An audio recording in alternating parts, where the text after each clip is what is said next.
Assalamualaikum warahmatullahi wabarakatuh.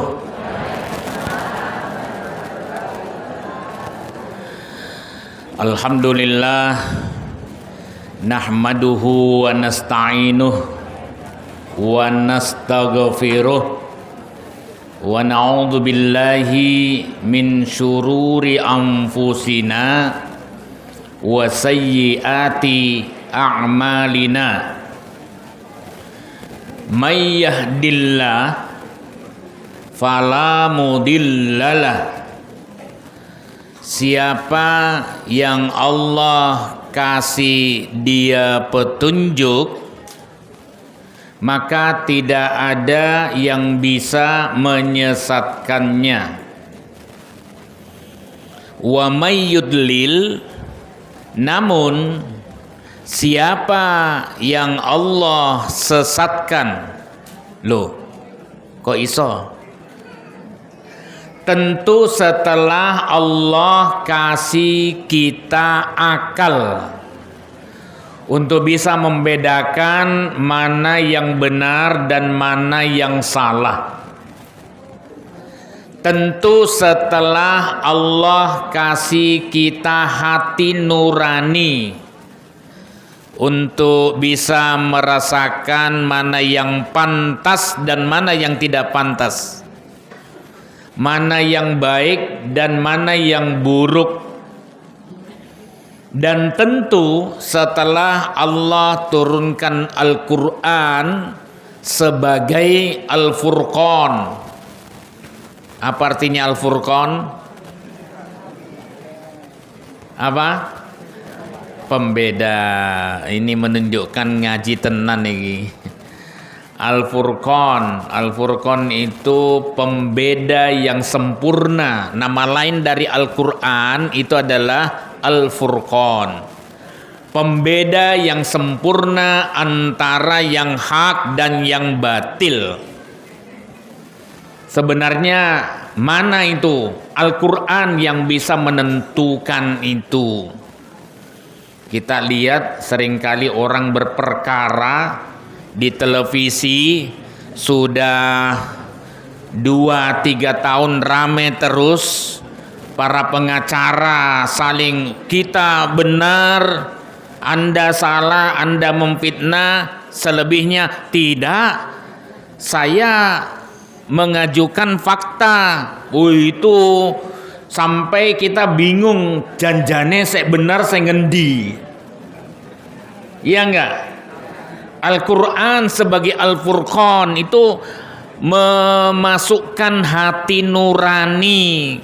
Hati nurani kita beda-beda, karena bisa dipengaruhi dengan uang. Ya enggak? Nah itu dia.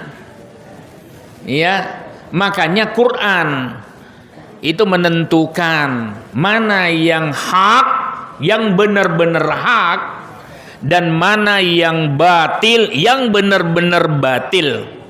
Makanya di Muhammadiyah itu, di sekolah-sekolah, bahkan di pengajian-pengajian, itu kadang dituntunkan, ada yang merutinkan, dituntunkan untuk berdoa.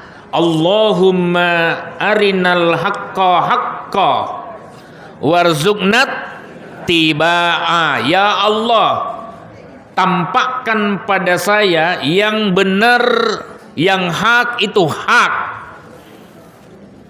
Warzuqnat tiba'a. Kadang kita sudah tahu ini benar, tapi kok angel karena banyak yang menghalangi.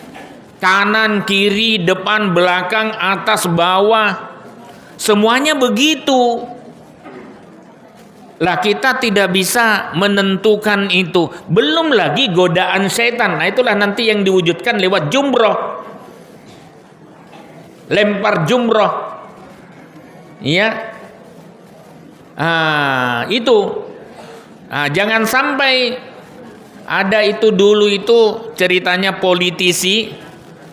Ya, pejabat melempar jumroh akobah, bruk, kembali meneh. Apa katanya? Sesama setan dilarang saling melempar. Allah. Astagfirullah. Nah, itu dia. Maka doa berikutnya, warzuqnat tiba'ah, berikan kemampuan untuk bisa mengikuti yang hak itu. Wa arinal batila batila, dan tunjukkan pada kami yang batil, yang salah itu salah, ketar, kelihatan, tampak jelas. Warzuqna jtinaba, dan berikan kemampuan untuk menjauhinya. Kadang kita tahu ini salah, tapi kok susah untuk menghindar. Maka kata M. Nasir, ya, tokoh nasional, tokoh Islam nasional, dia bilang, dan Hamka juga, ya jadilah ikan laut. Walaupun berada di lingkungan yang asin, dagingnya tidak ikut asing. Kalau kata Nabi, tuba lil ghuraba, berbahagialah orang-orang yang asing di tengah lingkungan yang sudah rusak. Itu pengantarnya. Belum mulai nih. Apalagi ada teh ini, ada teh, ada putih. Nggak tahu nanti sampai jam berapa. Tapi mohon kebijakannya. Nggih, insya Allah. Saat niki jam. Wah, mangayu bagyo. Dah, masih ada waktu 30 menit. Bapak Ibu, alhamdulillah, Bapak Ibu yang baru saja pulang haji, ya alhamdulillah Allah izinkan Bapak Ibu untuk memenuhi panggilan Allah. Inilah intinya mangayu bagyo, menyambut dengan penuh sukacita. Alhamdulillah, saya termasuk yang bersyukur. Ya, 2019 saya berangkat. Setelah itu 2020 saya berangkat sama istri. Istri saya mana? Podo kabeh ini. Oh, ada. Pokoknya yang cantik sendirilah. Nah, kalau ndak begitu nanti dinengke. Ya, berangkat. Pas masuk 2020 antara bersyukur karena alhamdulillah kita bisa berangkat 2019. 2020 mundur, 2021 masih mundur. 2022 sudah dibolehkan tapi ketat. Sedihnya saudara-saudara kami yang belakangan itu yang kemudian ditunda. Jadi menumpuk itu. Ya, menumpuk. Ya, alhamdulillah ada ruang lagi untuk haji. Mudah-mudahan kita yang sudah diberikan kesanggupan oleh Allah segera memenuhi panggilan Allah. Amin. Karena haji itu termasuk yang tidak boleh ditunda-tunda kalau sudah mampu. Ya. Man istata'a ilaihi sabila. Yang sudah mampu, tidak boleh ditunda-tunda lagi. Saya termasuk yang menunda membangun rumah kalau belum lunas dapat token. Apa namanya? Token apa namanya? Kuota sudah masuk itulah. Dapat porsi baru saya berani bangun rumah. Ya. Saya karena saking inginnya haji. Ya, kalau ditunda pada sudah sanggup, sudah wajib baginya. Nah itu nanti kalau mati duluan piye gue. Itu kedudukannya sama dengan ketika kita sudah mampu mengeluarkan zakat, sudah terkena nisab haul, tidak segera zakat, maka itu nanti hartanya yang harusnya dizakatkan tapi tidak dia zakatkan kemudian mati, itu nanti akan jadi bahan bakar. Ya. Nah, haji juga begitu kalau sudah sanggup. Makanya di sini saya katakan hukumnya wajib bagi yang sudah punya kesanggupan. Ada 6 untuk kesanggupan di sini yang saya tulis dalam buku kuliah fikih ibadah yang pengantarnya Ustadz Yunar Ilyas. Suatu saat Ustadz Yunar Ilyas ditanya oleh Ketua PWM Pimpinan Wilayah Muhammadiyah Makassar, Ustadz Dr. Alwiuddin. Nah, dia tanya, Ustadz punya buku kuliah akidah, punya buku kuliah akhlak, kenapa tidak menulis buku kuliah ibadah? Apa jawabnya? Karena sudah ada Syakir yang menulis. Dia sebut nama saya karena betul-betul beliau guru saya. Sejak di Muallimin saya sudah diajar sama beliau. Dan kebetulan tulisan saya ini sudah selesai. Toharo, sholat, zakat, puasa. Haji saya tidak garap. Kenapa? Karena 2010 saya belum haji. Walaupun fikihnya saya tahu, tapi jiwanya. Nah, Bapak Ibu ini sudah haji karena sudah tahu fikihnya, dapat pencerahan, pembimbingan dari KBIH. Di sini apa? Muhammadiyah ya. Nah, kalau di Jogja itu Aisyah. KBIHU.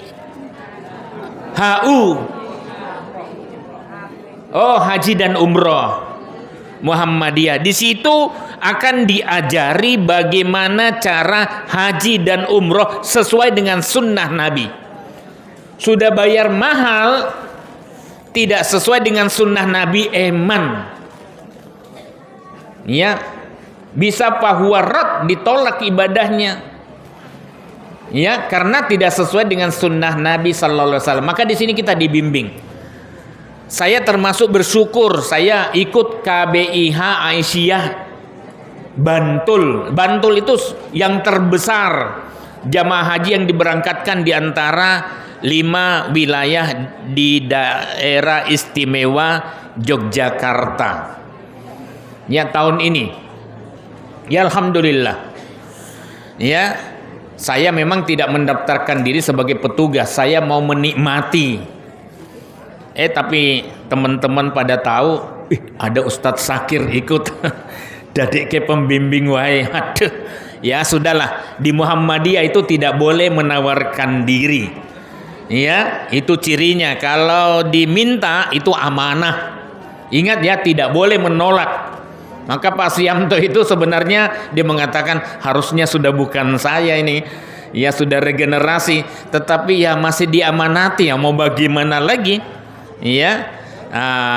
Jadi ini saya kira tanggung jawab bapak-bapak yang muda. Jangan saya ini sibuk di jalan Allah mengurus semuanya, termasuk haji dan umroh.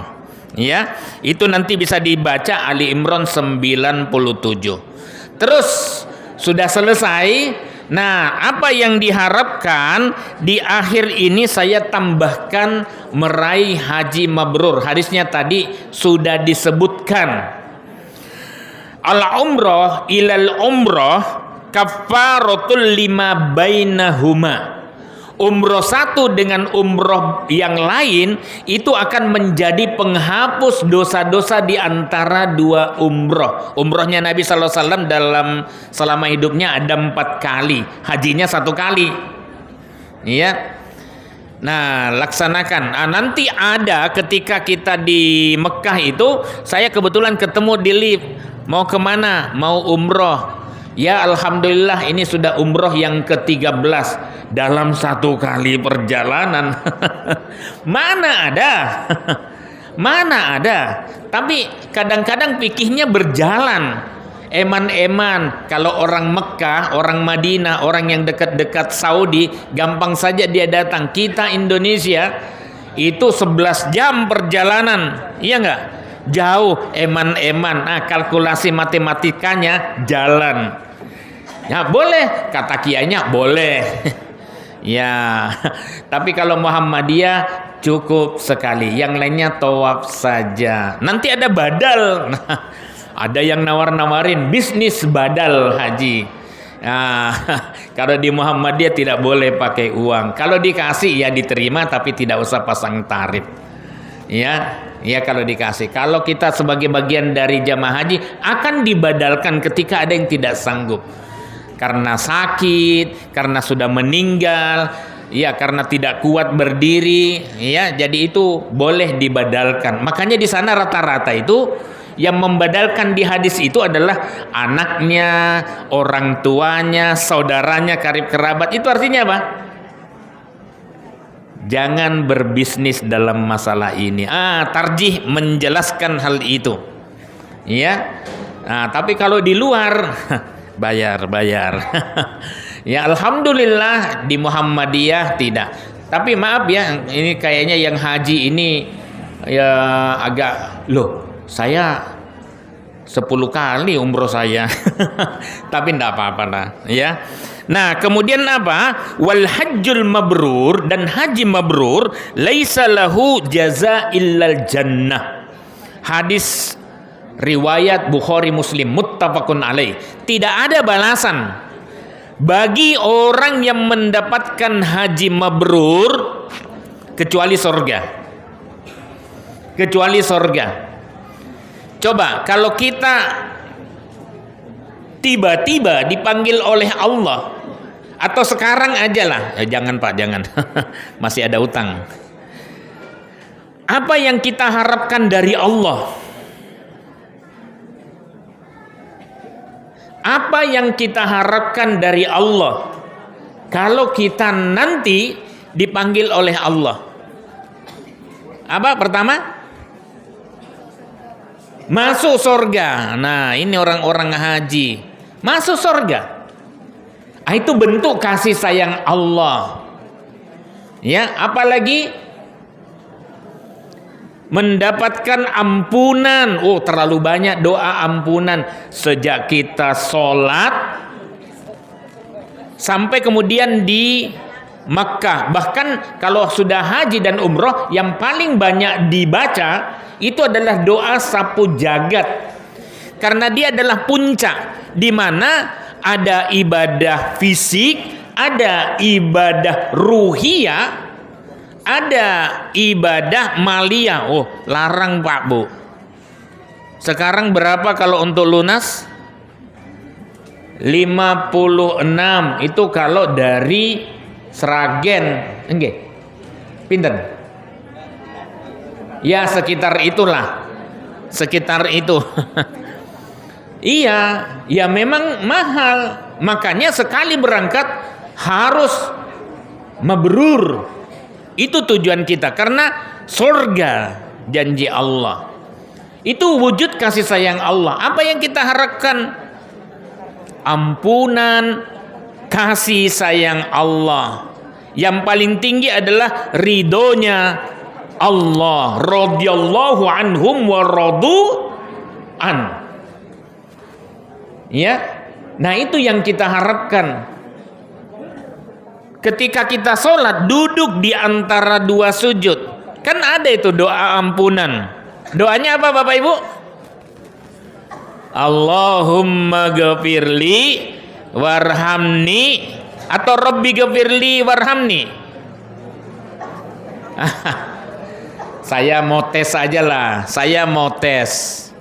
Bapak Ibu biasa baca yang mana?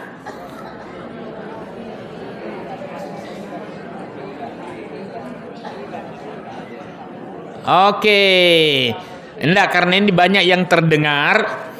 Yang biasa baca Rabbi ghafirli warhamni wajaburni warfa'ni warzukni wahdini wa'afini wa'fu anni. 8 permintaan. Angkat tangan. Angkat tangan. Yang tinggi. Baik, ada sekitar, sekali lagi. Ya, ada sekitar 50%. Yang biasa baca Allahumma ghafirli warhamni wajaburni wahdini warzukni. Angkat tangan. Ada yang 2 kali angkat tangan. Berarti mungkin dua-duanya dibaca ya. Kadang ini, kadang itu. Tapi Allahumma ghafirli warhamni wajaburni wahdini warzukni. Angkat tangan. Ya, cuma 20%. Masih ada yang 30% yang tidak angkat tangan. Apa yang Anda baca biasanya? Ora salat ya Pak, astagfirullah. Ojo wani-wani yo. Baik, saya mau jelaskan. Mungkin ada yang baca Robbi Ghafirli, Robbi Ghafirli. Ada? Angkat tangan? Tidak ada. Baik, saya jelaskan. Rabbi ghafirli warhamni wajaburni warfa'ni warzukni wahdini wa'afini wa'fu'anni. 8 permintaan yang umumnya jenengan pada baca, tidak ada hadisnya sama sekali dalam kitab hadis manapun juga. Padahal Nabi bilang sallu kama ra'aitumuni usolli, salatlah kamu sebagaimana kalian melihat aku salat. Saya orang hadis Bapak Ibu. Bidang keahlian saya di Serdos itu ilmu hadis. Kerja saya mengajari para mubalik, para mahasiswa bagaimana cara meneliti hadis. Saya prodi ekonomi syariah. Saya pendiri ekonomi perbankan Islam program studi di UMY. Pertama kali sepertinya di Indonesia. Pada saat Krismon itu. Saya mengajari para mubalik, jangan sampai membalik kita itu berkuar-kuar ar-ruju' ilal Quran was sunnah, tetapi dia malah justru mempraktekkan dan menyebarkan hadis-hadis yang disandar-sandarkan kepada Nabi sallallahu alaihi wasallam. Jadi beruntung Anda ikut pengajian saya hari ini. Ya, saya beritahukan itu tidak ada hadisnya yang pertama itu. Yang kedua, Allahumma ghafirli warhamni wajaburni wahdini warzukni. Siapa yang tadi itu? Sekitar 20%. Itu ada hadisnya Hasan riwayat At-Tirmidzi dari An-Nasai. Hadis Hasan termasuk hadis yang makbul. Saya sebutkan dalam 2 buku saya, termasuk buku yang saya berikan pada takmir tadi, Masjid An-Nur, sampun nggih, sama Pak Ketua Ustadz Siamto. Ya. Di situ saya sebutkan, kalau yang lebih rinci ada di buku sholat, bukan di buku ini karena bab haji nih. Ya. Jadi itu. Terus bagaimana dong? Kita taunya itu dari Nabi sallallahu alaihi wasallam, ma'fu, dimaafkan. Karena kita taunya ini semua dari Nabi sallallahu alaihi wasallam. Ya. Jadi yang hadisnya yang mana? Perhatikan, untuk yang pertama hilangkan 2 kata terakhir, wa'afini wa'fu anni. Dihilangkan, gampang. Jadi orang Muhammadiyah gampang, tinggal menghilangkan 2 kalimat terakhir. Jadi Rabbi ghafirli warhamni wajaburni warfa'ni warzukni wahdini. Hadisnya Hasan riwayat Ahmad At-Tabarani Al-Baihaqi. Pak, bagus artinya. Saya tidak mengatakan tidak bagus. Saya hanya menyatakan tidak ada hadisnya dalam kitab hadis manapun juga. Sementara Nabi bilangnya sallu kama ra'aitumuni usolli. Tapi intinya semua doa-doa duduk di antara 2 sujud. Nanti saya kasih ya beberapa doa duduk di antara 2 sujud. Karena kebetulan ada yang bertanya, saya diminta beberapa kali untuk mengoreksi buku sholat untuk TPA, untuk PPA, untuk ini, terus saya koreksi hadisnya. Termasuk saya sedang menyusun soundbook. Soundbook itu buku bersuara yang kadang-kadang untuk anak-anak itu loh. Ditekan teks bersuara. Saya koreksi, ini nggak ada hadisnya nih, ini udah ada hadisnya. Kalau mau saya jadi korektor, malah dijadikan autor, penulis. Ya itu. Yang jelas yang ada hadisnya, sahih atau hasan, jangan yang tidak ada. Boleh beda pendapat, pendapatan aja boleh. Ya, tapi yang penting ada hadisnya. Mau yang pakai yang mana? Rabbi ghafirli, hadisnya sahih riwayat Abu Dawud An-Nasai. Kadang waktu saya mepet saya pakai Rabbi ghafirli. Tapi intinya 2 doa itu dan sebanyak doa itu duduk di antara 2 sujud itu minta ampunan. Allahumma ghafirli warhamni. Ya Allah, ampuni aku, sayangi aku. Salah satunya lewat haji. Salah satunya lewat sholat. Salah satunya lewat zakat, puasa. Allahumma innaka afuwun tuhibbul afwa fa'fu anni. Itu kan minta ampunan. Sholat kita, ibadah kita semuanya minta ampunan karena kita tahu lemahnya kita. Sudah tahu itu dosa, masih tetap saja dilaksanakan. Makanya doa yang tadi langganan itu, Allahumma arinal batila batila. Tunjukkan yang salah itu salah. Warzuqna jtinaba. Dan berikan kemampuan untuk bisa menjauhinya. Kenapa? Karena kadang atasan kita yang ngajari salah. Kita hanya melaksanakan apa yang dimaui oleh atasan kita. Yang bawahan manut. Kalau tidak manut, akhirnya dia ikut dan dia kena juga. Atasan tenang-tenang saja. Ya. Nah, terus ditanya Nabi, ayyul a'mali afdal? Manakah amal yang paling afdal?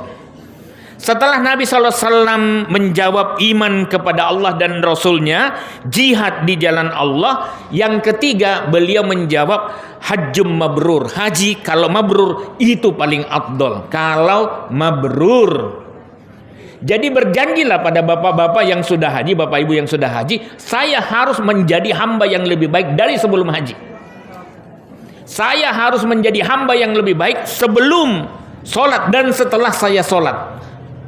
Itulah yang disebutkan dengan min asaris sujud. Kalau sholat itu kan bekas sujud. Bekas sujudnya apa? Tampak pada kebaikannya yang bertambah. Kalau di pengajian yang saya bina, Kopi Ngaji yang saya ceritakan tadi, saya jelaskan tentang kita semua wajib berdakwah. Semua umat Islam ketika mengatakan asyhadu an la ilaha illallah wa asyhadu anna muhammadar rasulullah, dia wajib berdakwah. Dakwanya harus bil hikmah wal mau'izatil hasanah. Dengan hikmah. Al-hikmah itu, hikmah tertinggi adalah Al-Quran dan Sunnah. Dengan Quran, panduan Quran dan Sunnah Nabi Sallallahu Alaihi Wasallam. Nah itu dakwah. Pak, tidak bisa dakwah seperti para ustadz-ustadz kailo. Tidak usah khawatir. Di jamaah saya sampaikan caranya berdakwah sesuai dengan kemampuan masing-masing. Kita hadir di sepengajian ini, termasuk di pengajian yang saya bina Kopi Ngaji. Jamaah saya sekarang ada 850-an. Ngajinya di sawah. Ya, di sawah Rodoano unik. Dari 4,5 tahun yang lalu 50 orang jadi 75, jadi 100, 200, 300, sekarang 850-an. Dari berbagai unsur kalangan. Muhammadiyah, NU, Salafi, Jamaah Tabligh, Tunarungu. Kita punya jamaah, coba. Orang yang diberikan keterbatasan tidak mendengar tapi datang mengaji. Sesuatu banget kan? Luar biasa loh. Kita yang diberikan pendengaran oleh Allah malah tidak digunakan untuk mendengar ayat-ayat Allah. Datang sama-sama di sana untuk ngaji, bukan untuk bertengkar. Nah, kalau di medsos kan rame. Kalau di sini tidak. Nah, kemudian kita ngaji sama-sama. Saya katakan, Bapak Ibu kalau mau dakwah, Bapak Ibu posting tuh. Karena pemandangannya sawah. Coba aja nanti deh Kopi Ngaji 2022 itu. Sabtu pertama akidah, Sabtu kedua akhlak, Sabtu ketiga ibadah, Sabtu keempat muamalat. Tanpa saya sebutkan sebagai pengajian Muhammadiyah, orang sudah tahu ini mesti pengajian Muhammadiyah. Dilihat dari temanya. Dilihat dari temanya. Sabtu kelima kalau ada kelebihan satu itu amal soleh. Nah tentu kita punya wadah kan itu. Yang kedua, sampaikan pesan-pesan ini seperti Nabi SAW bilang, yang hadir di sini hendaklah menyampaikan kepada yang tidak hadir. Sampaikan pada teman, sampaikan pada kolega, sampaikan pada anak, pada suami kalau suaminya tidak hadir, atau sampaikan pada istri kalau istrinya apik banget loh gue pengajiannya. Kalau tidak bisa dalil, ajak ngopi-ngopi di pinggir sawah. Suasananya banyak temennya.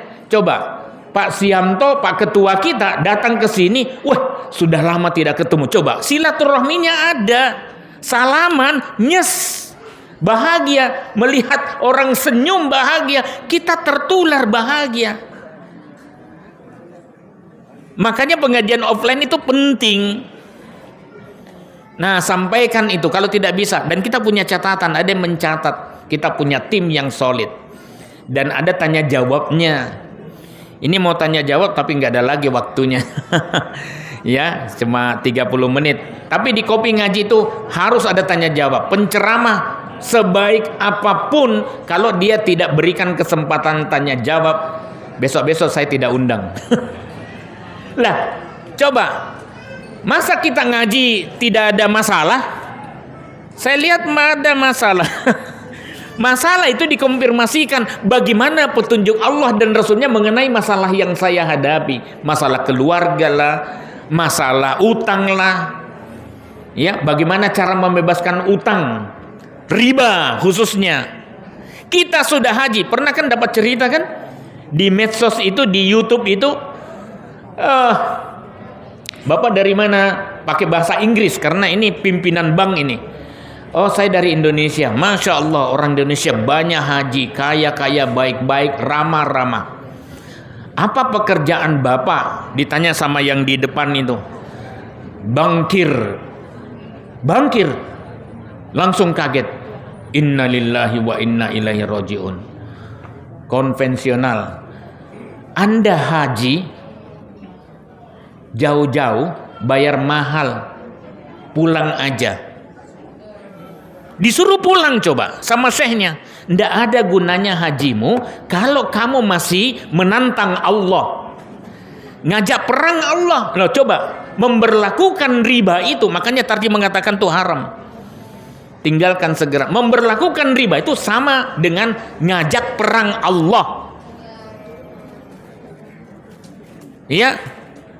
Jadi itu pulang aja. Oh, sejak saat itu pulang dari haji, tapi haji sudah selesai. Dia langsung keluar, padahal gajinya tinggi. Ponakan saya juga begitu. Gajinya itu dulu sekitar 20 tahun yang lalu dia keluar dari bank konven. Gajinya itu kisaran 40 jutaan bersih. 20 tahun yang lalu ya. Dia keluar terus lapor, saya sudah keluar dari bank ini. Mamanya marah, bodohnya kamu itu. Bodoh sekali katanya. Kok keluar? Saya takut azab Allah. Karena dia alumni Jerman.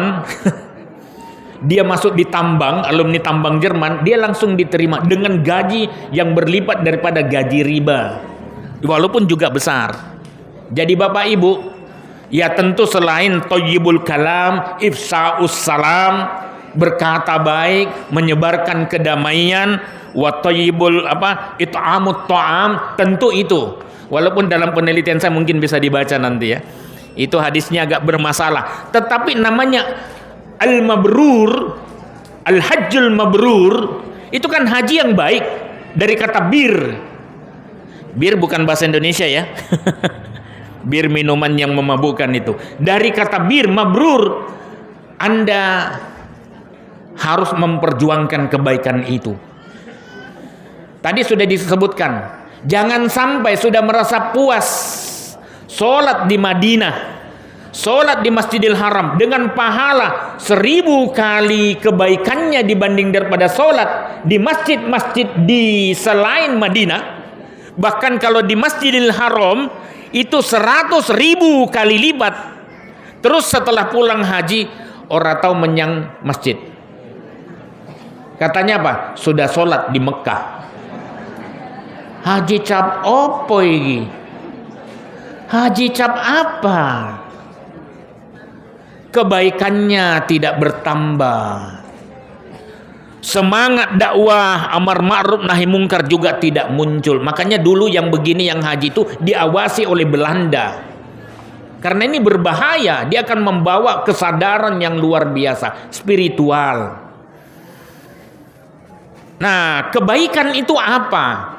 Albirru, nah ini perhatikan hadis Nabi. Kebaikan itu adalah baiknya akhlak. Albirru, kata Nabi SAW, kebaikan itu husnul khuluq, akhlak yang baik. Wal ismu, sedangkan dosa, mahaka fi sodrika, apa yang bergejolak di dalam jiwamu, wa karihta an ayattoli'a alaihin nas, dan kamu tidak suka, kamu benci orang-orang tahu perbuatanmu. Paham maksudnya? Kebaikan itu mendatangkan ketenangan. Kalau dosa, wal ismu, apa yang bergejolak dengan dalam dirimu dan kamu takut diketahui perbuatanmu oleh yang lain. Misalnya bapak punya, ibu punya ijazah SD. SD loh, SD. Asli apa ora? Kalau asli, kira-kira ini loh asli. Langsung tunjukkan. Tidak usah menunggu saya akan tuntut kamu. Saya sudah dihina sehina-hinanya. Kalau benar nggak usah lewat perkara hukum. Tunjukkan saja, selesai masalah. Kita konsentrasi untuk membangun Indonesia emas. Gitu loh. Kalau benar, orang yang tidak benar pasti dia sembunyikan. Dilarut-larutkan, diinikan. Ya Allah ya Rabbi, perkara sederhana dibuat rumit. Itu dah dosa. Wal ismu mahaka fi sodrik wa karihta ayattoli annas. Jadi mari kita menjaga spirit kebaikan haji itu dengan tetap mengaji, rajin karena yang rajin ke masjid. Karena yang membuat orang baik itu sholat dan ngaji. Nah, nanti baca proyek 2177. Apa itu 2177?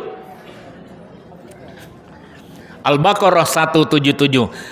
Laisal birra an tuwallu wujuhakum qibalal masyriqi wal maghrib walakinnal birra man amana billahi wal yaumil akhir wal malaikati wal kitabi wan nabiyyin wa atal mala ala hubbi. Jadi dia yang namanya kebaikan itu dia beriman kepada rukun iman yang harus diimani. Dia berikan harta yang dicintainya. Wa atal mala ala hubbihi dabil kurba wal yatama wal masakin, pada orang dekatnya yang karib kerabatnya, miskin, fakir. Nah, itulah kebaikan. Dan seterusnya. Saya tidak habiskan ayat ini supaya bapak ibu tetap mau mengaji sampai di rumahnya nanti. Buka lagi, baca terjemahannya. Jangan seperti yang disebutkan oleh mufassir Fakhrur Razi. Begitu banyak orang yang membaca Quran, rubbatalil Quran wal Quran yal'anu. Sementara dia tidak sadar Quran sedang mengutuknya.